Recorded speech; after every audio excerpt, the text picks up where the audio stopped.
नमस्कार, मी डॉक्टर बालाजी बिरादार, मधुमेह तज्ज्ञ. आज आपण डायबिटिकच्या उपचारातील ABCDE आणि S3 बद्दल माहिती बघणार आहोत. आपल्याला माहित आहे डायबिटीज हा साखरेचा आजार म्हणतो, पण मेडिकल लँग्वेजमध्ये डायबिटीजला रक्तवाहिन्याचा सुद्धा आजार म्हणला जातो, त्याला की व्हॅस्क्युलर आजार असा म्हणला जातो. कारण रक्तातली शुगर जर कंट्रोलमध्ये नसेल तर तुमच्या छोट्या अवयवाच्या किंवा मोठ्या अवयवाच्या ज्या रक्तवाहिन्या असतात त्याच्यावर त्याचा परिणाम होतो आणि ते अवयव निकामी सुद्धा होऊ शकतात. जसे की समजा डायबिटिकच्या डोळ्याच्या रक्तवाहिन्यावर झाला तर त्याला रेटिनोपॅथी म्हणतात, किडनीचे झालं तर नेफ्रोपॅथी म्हणतात, हृदयाच्या झालं तर कार्डिओव्हॅस्क्युलर डिसीज, इस्केमिक डिसीज, अटॅक येऊ शकतो. तर आपण हे ABCD काय आहेत ते आज आपण बघणार आहोत. सर्वात प्रथम म्हणजे ए म्हणजे डायबिटिकच्या तपासणीमध्ये आपण HbA1c टेस्ट सांगतो, जी की आपल्याला पूर्वीच्या 3 महिन्यापासून तुमची रक्ताची शुगर कंट्रोलमध्ये आहे का नाही हे दाखवतं. कारण HbA1c चा आणि डायबिटीजमुळे जे कॉम्प्लिकेशन होतात म्हणजे रक्तवाहिन्यावर जो परिणाम होतो याचा खूप जवळचा संबंध आहे. जितकं तुमचं HbA1c जास्त तेवढं तुम्हाला व्हॅस्क्युलर कॉम्प्लिकेशन होण्याचे चान्सेस जास्त असतात. म्हणून नेहमी तुमचं HbA1c 7च्या खाली ठेवण्याचा प्रयत्न करायला पाहिजे. आणि दुसरी गोष्ट आता बी म्हणजे ब्लड प्रेशर.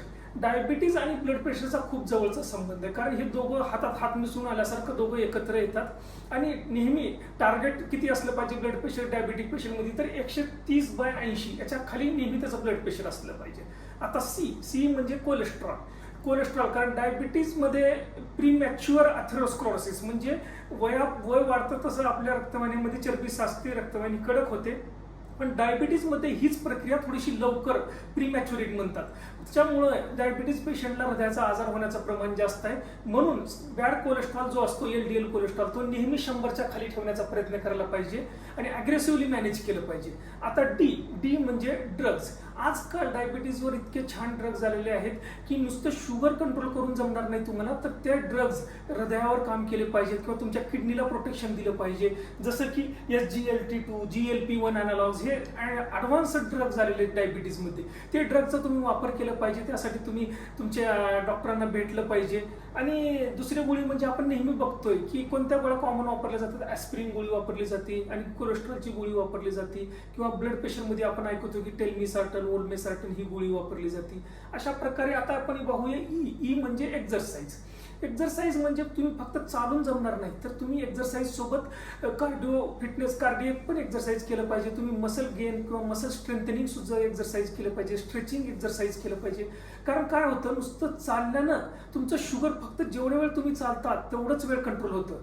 पण मसल गेन किंवा मसल स्ट्रेचिंग किंवा मसल वेट गेनचं एक्झरसाइज केला तर ही प्रक्रिया 48 तास मसल काय होतं, सगळ्यात जास्त ग्लुकोज कोण शोषून घेतं तर मसल शोषून घेतं. त्याच्यामुळे ही प्रक्रिया 48 तास चालू असते जरी तुम्ही एक्झरसाइज थांबू केलं तरी. म्हणून या एक्झरसाइज सुद्धा खूप महत्व आहे. आता ई मधलं इटिंग हेल्दी इटिंग घेतलं पाहिजे. जसं की कार्बोहायड्रेटचं प्रमाण कमी पाहिलं पाहिजे, फायबरचं प्रमाण वाढवलं पाहिजे, प्रोटीनचं प्रमाण वाढवलं पाहिजे. अशा प्रकारे एक बॅलन्स्ड डाएट घेतलं पाहिजे. जसं एका ताटाचे 4 भाग केले तर एका कार्बोहायड्रेट आलं पाहिजे, एका साईडला प्रोटीन आलं पाहिजे, एका साईडला फायबर आले पाहिजे, असं डाळी वगैरे. हे आता पाहूया यस म्हणजे डायबिटिक्समुळं जे कॉम्प्लिकेशन होतात त्याची लक्षणं लवकर येत नाहीत. त्यामुळे ही कॉम्प्लिकेशन जर तुम्हाला टाळायची असतील तर वर्षाला तुम्ही तपासणी करत जा. जसं की डोळ्याची तपासणी वर्षाला एकदा तरी केली पाहिजे, किंवा डायबिटिकचा किडनीवर परिणाम झाला का हे पाहण्यासाठी तुम्ही तुमचं EGFR म्हणजे तुमचं फिल्ट्रेशन चांगलं चालू आहे का, किंवा अल्ब्युमिन क्रिएटिनिन रेशो म्हणून असतो किंवा मायक्रो अल्ब्युमिन म्हणून असतो की जे की डायबिटिकचा किडनीवर परिणाम सुरू झालेला आहे का हे दाखवतं. तसेच हृदयावर परिणाम झाला का हे कसं कळतं, जर तुम्ही ECG केलं पाहिजे, तुम्ही कोलेस्ट्रॉलची तपासणी केली पाहिजे, तुम्ही 2D इको केलं पाहिजे जे पंपिंग वगैरे दाखवतं. अशा प्रकारे कॉम्प्लिकेशन्स होत चालू झालेली एका प्रक्रिया हे अगोदरच कळते. आणखीन एक यस म्हणजे स्मोकिंग सिजेशन. कारण स्मोकिंग म्हणजे आणखीन कोलेस्ट्रॉल वाढतो, आणखीन चोकअपचं प्रमाण वाढतं. जर आधीच डायबिटीजमध्ये कोलेस्ट्रॉल लवकर डिपॉझिट होण्याचं प्रमाण प्रीमॅच्युरिटी असते, त्यात आणखीन तुम्ही स्मोकिंगची भर दिला तर तुमच्या रक्तवाहिन्या लवकर चोकअप होतात. म्हणून डायबिटिक पेशंटनी स्मोकिंग सोडून दिलं पाहिजे असं मला वाटतं. आणि आता लास्टचा यस म्हणजे स्ट्रेस मॅनेजमेंट म्हणजे ताणतणावाचं व्यवस्थापन तुम्हाला करता आलं पाहिजे. कारण आजकालच्या आपल्या धकाधकीच्या जीवनामध्ये आपलं ताणतणाव खूप असतो. तर ताणतणाव कमी करण्यासाठी तुम्ही काहीतरी तुमचे जे आवडतं खेळ आहे किंवा संगीत आहे, म्युझिक थेरपी किंवा ध्यान म्हणतो आपण, प्राणायाम म्हणतो, हे आपल्या दैनंदिन जीवनामध्ये याचा भाग बनला पाहिजे. तसेच आता आपण पाहूया डायबिटिक्स पेशंटने 24 तासामधली आपली लाईफस्टाईल कशी ठेवली पाहिजे. तर त्याला आपण 5 यस असं म्हणतो. पहिली म्हणजे स्टेप्स म्हणजे तुम्ही दररोज 10,000 स्टेप्स चालला पाहिजे. आणि दुसरं यस म्हणजे तुम्ही जी एक्सरसाइज करता ते आता मी म्हणल्यासारखं स्ट्रेंथनिंग एक्सरसाइज करा, मसल स्ट्रेचिंग एक्सरसाइज करा. आणि तिसरं यस म्हणजे सिटिंग. जेव्हा तुम्ही ऑफिसमध्ये काम करता 8-8 तास कम्प्युटरच्या समोर करता तेव्हा असं म्हटलं जातं की 1 तासाच्या वर तुम्ही नाही बसलं पाहिजे.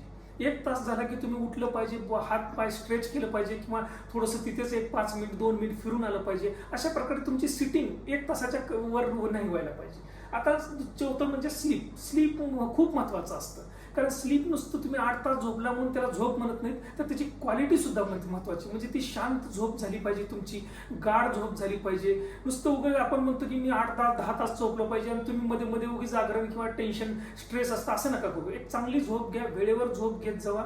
आणि लास्टचं म्हणजे स्ट्रेस मॅनेजमेंट, ताणतणावाचं व्यवस्थापन.